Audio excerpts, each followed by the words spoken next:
자, 그러면 이 챗GPT 시대라는 게 어떤 시대고 이 시대적인 특징이 뭔가 하는 걸 좀 아셔야, 우리가 보통 제일 익숙한 것 중에 하나가 이제 그 19세기부터 시작하면 이 19세기가 보통 이제 산업시대다 이렇게 부르는 시대 아닙니까? 산업시대. 근데요, 이 산업시대라는 게 무슨 시대입니까? 이게 이 산업시대라는 거는 자본과 노동이 결합하는 시기입니다.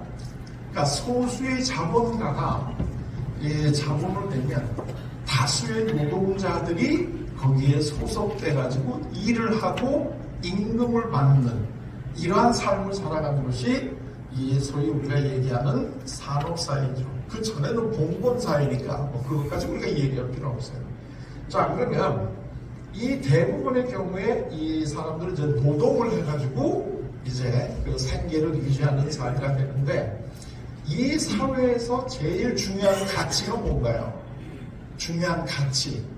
일을 열심히 하는 거 아니겠습니까?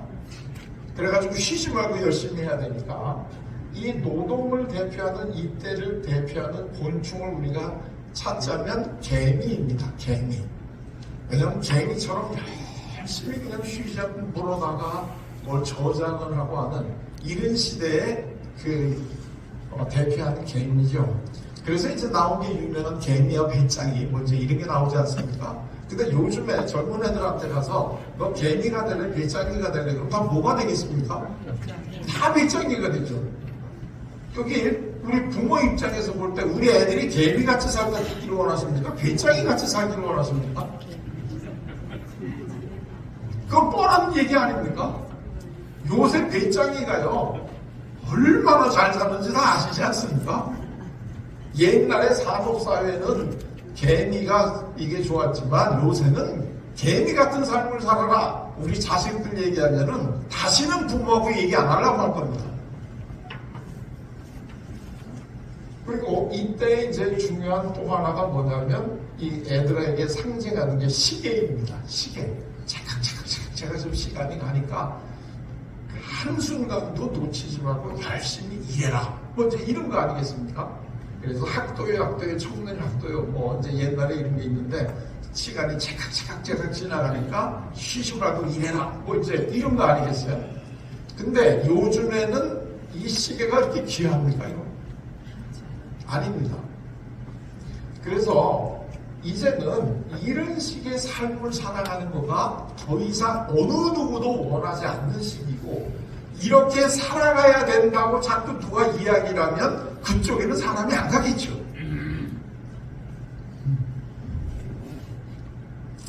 이 시대에는 어떤 사람이 성공을 했느냐 하면은 열심히 일해가지고 돈을 모아가지고 별장을 하나 가지고 있는 사람, 이 사람이 굉장히 성공한 사람이다 이렇게 이야기를 할 수 있어요. 그리고 이 노동이라고 하는 거는 이거는 이제 힘이 들어가는 거 아니겠습니까?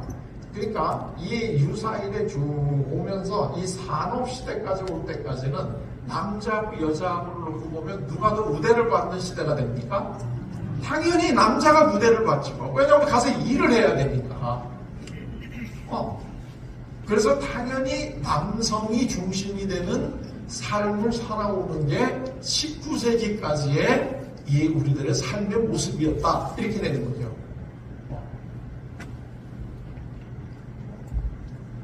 자, 그러다가 이제 20세기가 되면 20세기는 뭐가 되냐면 지식과 정보화가 이제 굉장히 중요해지는 지식 정보화 사회로 넘어갑니다. 20세기 뒤로 가면 이제 지식 정보화 사회가 되는데요. 여기서는 누가 제일 대우를 받겠습니까? 지식과 정보가 많은 사람이 대우를 받죠. 이제는 일 잘하는 사람이 중요한 게 아니라 지식과 정보를 많이 가지고 있는 사람이 대접을 받는 이러한 시대가 된다는 거죠. 자, 그러면 이제는 이 지식과 정보화 사회를 대표하는 곤충이 뭔가요? 이 지식과 정보화를 대표하는 게 인터넷 아니에요? 인터넷. 그런데 인터넷을 하려면 제일 먼저 나오는 게 www를 해야지 인터넷에 주소로 들어가죠. 이 www가 월드 와이드 웹입니다. 월드와이드, 전 세계에 걸쳐 있는 웹이 뭐죠? 거미줄. 전 세계에 걸쳐 있는 거미줄까지 연결되어 있는 이 망이라는 얘기인데요. 그러면 이 20세기 후반 이때를 대표하는 이게 곤충이 뭐가 될까요? 거미가 됩니다. 거미. 요즘에는 개미처럼 사는 게 중요한 게 아니라 거미처럼 살아야 됩니다. 거미처럼 산다는 거는 그냥 쉬지 않고 그 땅바닥에서 먹이를 찾아가지고 이걸 하는 게 아니라 곤충들이 많이 날아다니는 요지에 망을 쳐놓고 가만히 기다리고 있다가 거기 걸리는 놈이 있으면 가서 식사한다 이 뜻이죠.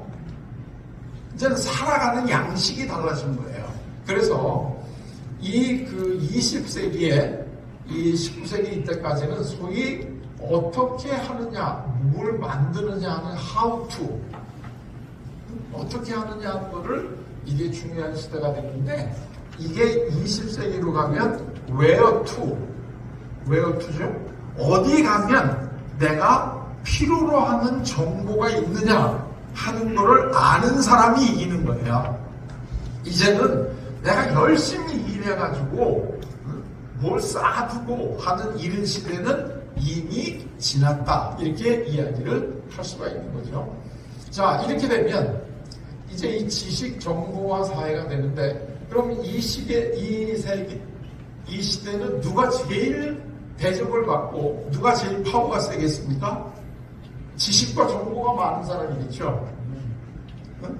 지식과 정보가 많은 사람. 자, 그러면 이제는 힘이 센 사람으로부터 시작된 사회에서 지식을 많이 가지고 있고 정보를 많이 가지고 있는 시대로 이제 넘어가게 되는 거죠. 그러니까 요즘 같은데 아직까지도 힘자랑하고 있다는 사람이 있다면 참 불쌍한 사람이죠. 요즘에는 힘 센 게 중요한 게 아니라 지식과 정보를 많이 가지고 있는 사람이 이제 그거 하는데 이 지식과 정보를 많이 가지고 있는 사람들이 누굽니까? 한마디로 얘기하면 이게 소위 우리가 얘기하는 지식인이라는 사람들입니다. 지식인.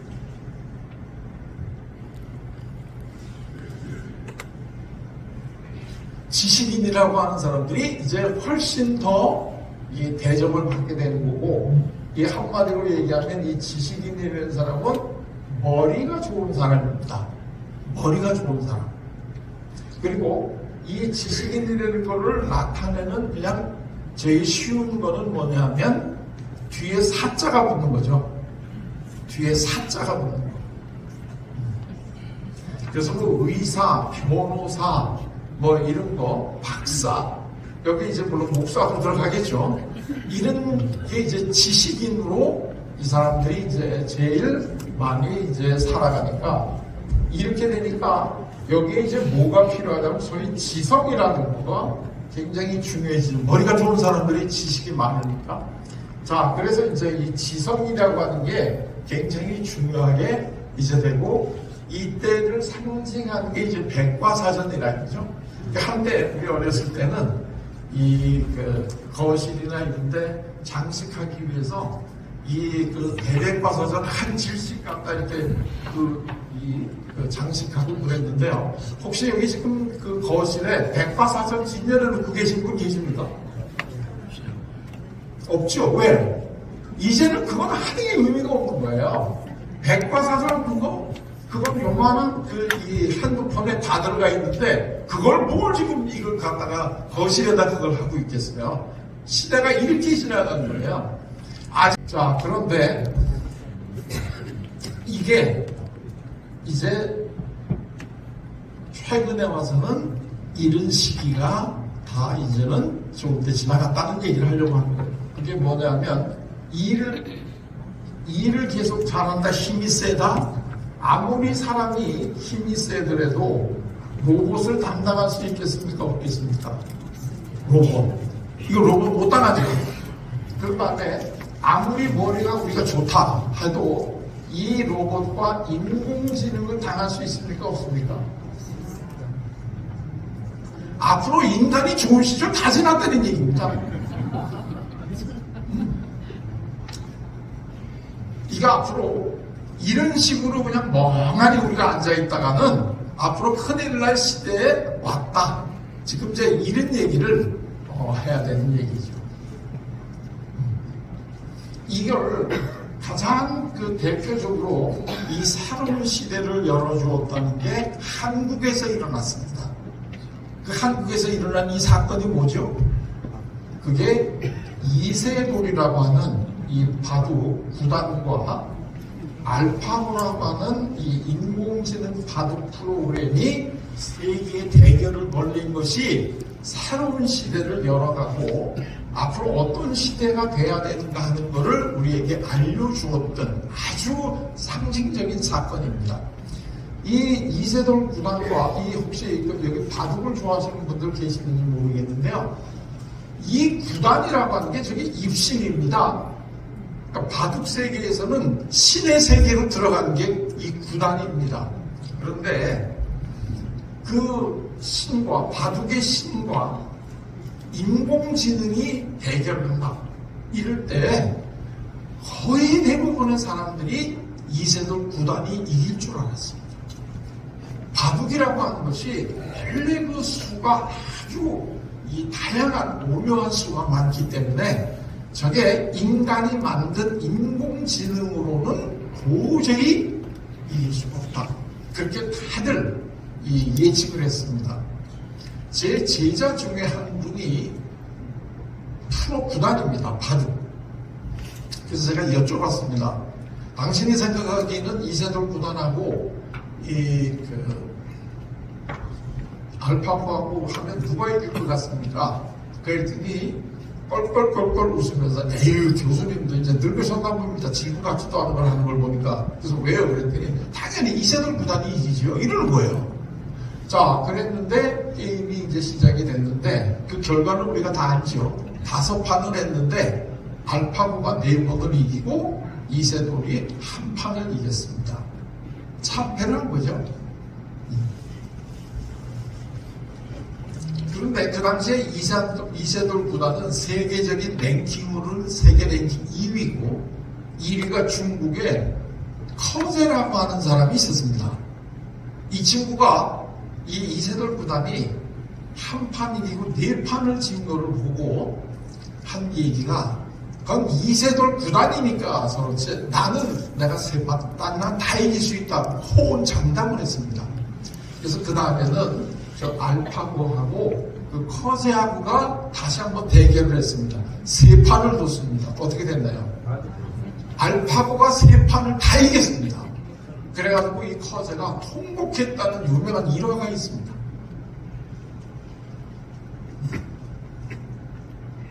그리고 알파고는 은퇴를 했습니다. 그래서 그나마 이세돌 구단이 알파고를 1판이라도 이긴 유일한 인간이 됐습니다.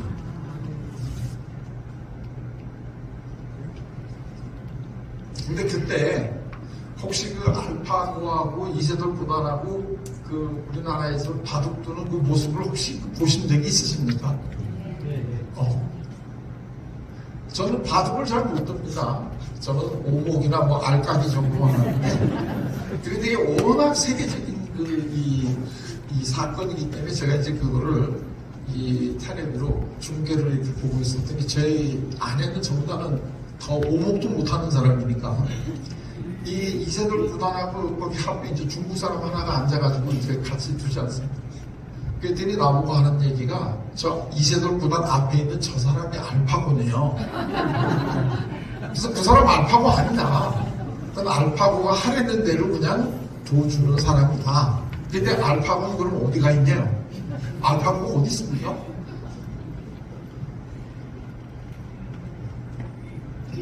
알파고 어디 있는지 아는 분 계십니까 혹시? 뭐 들리는 소문에 의하면 미국의 뭐 그 중부의 어느 그 지하에 가면 그게 알파고가 이제 거기 있다고 이런 얘기를 하는데 어쨌든 중요한 거는 뭐냐면 이제는 알파고라고 하는 어디 있는지도 잘 모르는 인공지능의 명령을 받아가지고 사람이 그 명령을 받고 하나씩 하나씩 도를 옮겨주는 시대가 됐다는 거야.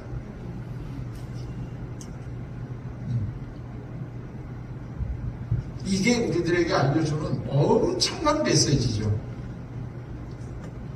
근데 그 앞에 그 중국 그 사람이 보통 사람이 아니라 그 사람이 알파고 만든 사람 중에 한 사람입니다. 그러니까 알파고를 만든 팀의 그 과학자입니다. 그 사람이. 이제 알파고가 하려는 대로 이렇게. 그러니까 인간이 자기가 만들어 놓은 인공지능의 명령을 받고 하려는 시대가 됐는데, 그렇게 명령을 받아서 했는데 진짜 인간을 이기는 시대다 이런 얘기잖아요. 이거 얼마나 복잡한 시대인 줄 아십니까? 이 인공지능이 이 사건을 통해서 깨달은 건 뭐냐면, 이 머리가 좋다는 사람들, 이건 자연지능 아닙니까? 이 자연지능을 갖고서 지금까지 굉장히 대접받고 살았던 소위 이 전문가들이라는 사람들의 시대가 이제는 물러가는 시대가 됐고, 이 자연지능을 이제는 인공지능이 자연지능을 능가하는 시대가 됐는데, 거기다가 로봇하고 인공지능이 장착이 되면 어떻게 되겠습니까? 이거를 이길 수 있는 능력이 있으실 것 같습니까? 인간이. 머리는 인공지능이 자연지능을 이기고, 힘으로 따지게 되면은 사람 힘보다는 로봇이 훨씬 더 한데, 그러면 인간이 이길 수 있는 게 뭐가 있습니까? 자, 그러면 이 로봇과 인공지능 이런 것들을 다 합쳐서 인공지능보다 지금 나오는 게 뭐냐면 챗 GPT라고 하는 시대입니다. 앞에 챗은 같이 얘기한다는 얘기니까요. 이 GPT라고 하는 건데, 이거는 인공지능보다 훨씬 더 무서운 놈입니다. 인공지능. 이 GPT라고 하는 거는 요 앞에 보시면 요거는 이제 그 제너러티브라고 하는 건데요. 이게 뭐냐면 지식을 본인이 스스로 만들어 간다는 얘기입니다. 지식을 스스로 만들어가요. 인간만 지식을 만들어가는 게 아니고, 인간만 공부하는 게 아니고, 챗 GPT 스스로가 이제는 공부를 한다는 거예요. 그리고 이게 얼마나 무서운 시대냐 하는 거를 알 수 있는 거죠. 여기 챗 GPT 해보신 분 계실 텐데요. 얼마 전에 어떤 친구가 저한테 그런 얘기를 하더라고요. 자기가 요새 정말 너무나 좋은 친구 만났더니 아무리 오랫동안 이야기를 해도 계속 지지장 다 얘기같이 받아주고 너무나 좋대요. 그때 난 딱 감을 잡았어요. 그래서 잠도 안 오니까 챗 GPT 하는구나. 그때 그러다는 거예요. 챗 GPT는요, 내가 무슨 질문을 하게 되면 아주 성심성의 있고 대답을 해주는데요. 24시간 질문해도 24시간 대답을 해줍니다.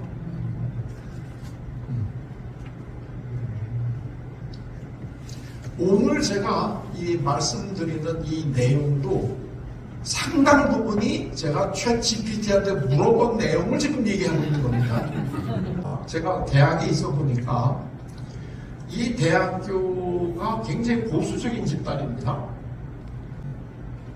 근데 그 대학이 보수적이 되는 얘기는 무슨 얘기냐면 교수들이 보수적이라는 얘기잖아요.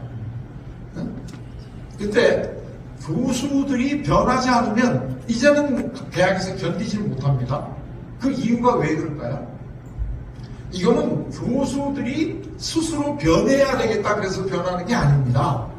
교수들이 왜 스스로 변하겠습니까? 기득권을 갖고 있는 사람들은 절대로 스스로 안 변합니다.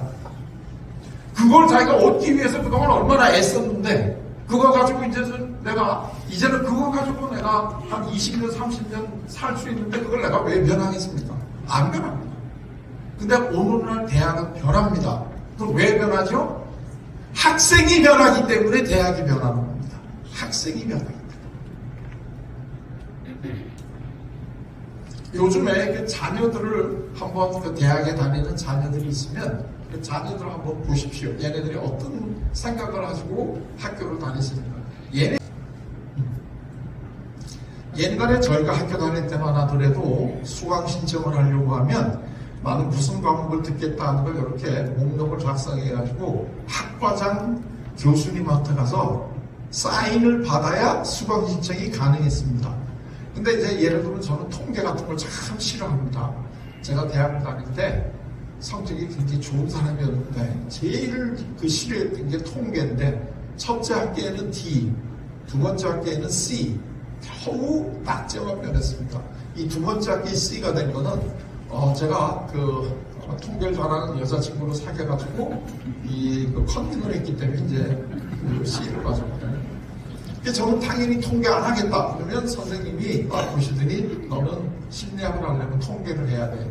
그러니까 통계를 하겠다고 너 안 넣으면 내가 도장 안 찍어준다? 이러니까 할 수 없이 통계를 했죠. 근데 요즘에는 그런 게 되겠습니까?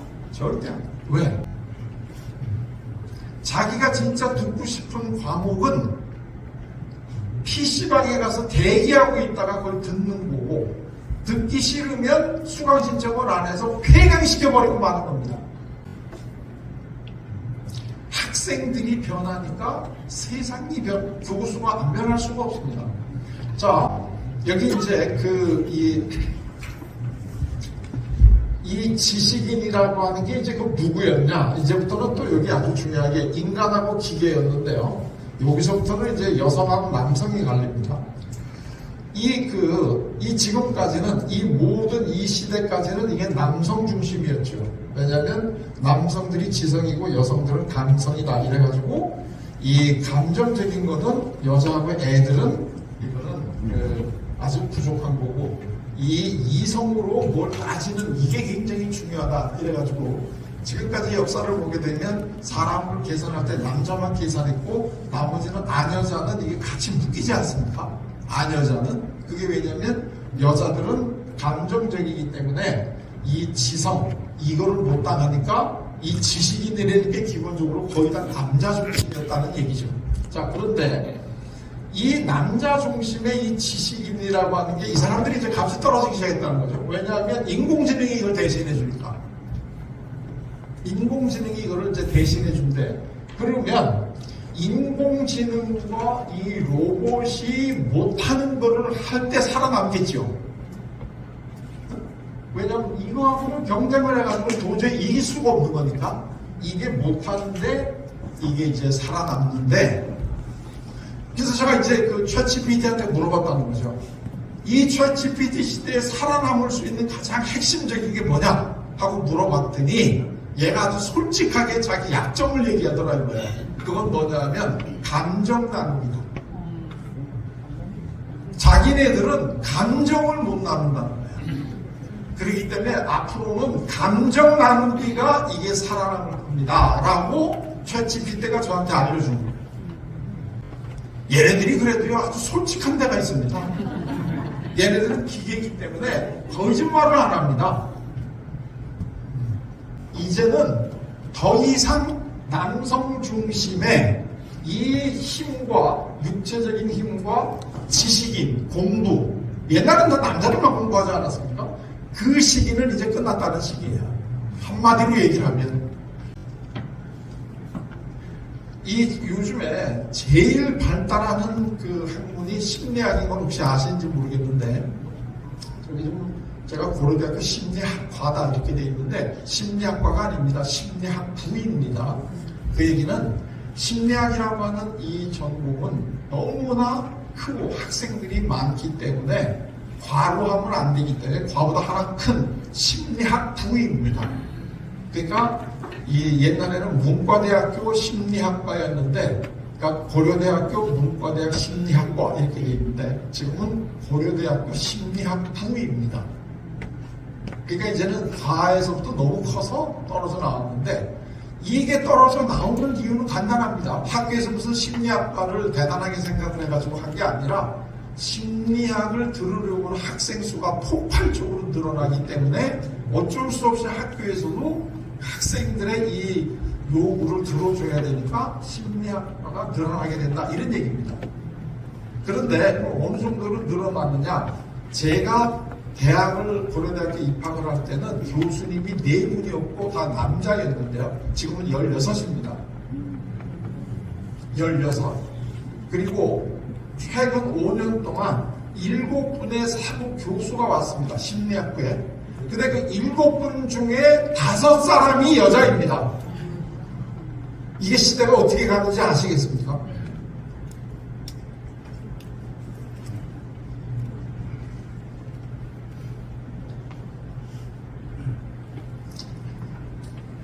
아직까지도 이러한 그 시대적인 변화를 따라가지 못하는 조직은 도태됩니다. 아주 심플합니다. 그러면 남자 교수들이 깨달은 게 있어가지고 앞으로 여자 교수들이 많이 필요하겠다. 그래서 여자 교수가 많아졌을 것 같습니까? 전혀. 아니 남자 교수들이 왜 여자 교수를 뽑습니까? 근데 그 이유는 뭐죠? 학생들이 원하니까. 학생들이 원하니까. 학생들이 강의를 수강 신청하고 이러는 걸 보게 되면 여자 교수님들의 강의에 학생들이 몰리거든요. 그럼 너는 왜 여자 교수를 좋아하냐? 훨씬 더 친절하고 더 자상하게 가르쳐주고 나와 감정적인 교류를 나눌 수 있기 때문에 나는 그런 교수 밑에서 연구하고 싶다. 그러니까 학교에서는 그거 안 해줄 수가 있겠습니까? 그러니까 7명의 새로운 교수를 5년 동안에 뽑았는데 5명이 여자 교수가 나오는 거예요. 앞으로 이런 추세는 계속 또 될 거다라고 예상이 될 수 있습니다.